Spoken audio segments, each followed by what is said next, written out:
চাঁদাবাজির সময় আটককৃতদের ছিনিয়ে নিতে নরসিংদীর অতিরিক্ত পুলিশ সুপারের ওপর হামলার ঘটনা ঘটেছে।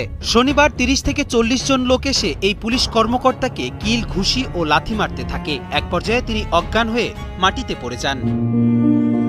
কোনো চাঁদাবাজি, কোনো মাস্তানি, কোনো সন্ত্রাসী কার্যকলাপ চলবে না। চাঁদাবাজদের সাথে হ্যান্ডশেক করব, এটা হবে না কখনো।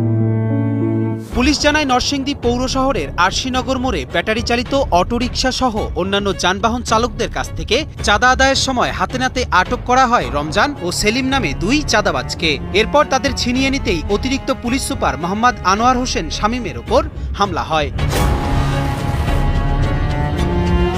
চাঁদা আদায়ের সময় আটক হবার খবর জেনে ইজারাদার মোহাম্মদ আলমগীর সহ ৩০ থেকে ৪০ জন লোক ঘটনাস্থলে আসে। তারা আটককৃতদের ছাড়িয়ে নিতে অতিরিক্ত পুলিশ সুপারকে হুমকি দিতে থাকে। পুলিশ চাঁদাবাজদের ছাড়তে না চাইলে তারা পুলিশ সুপারের ওপর হামলা চালায় এবং এক পর্যায়ে জ্ঞান হারান এই পুলিশ কর্মকর্তা।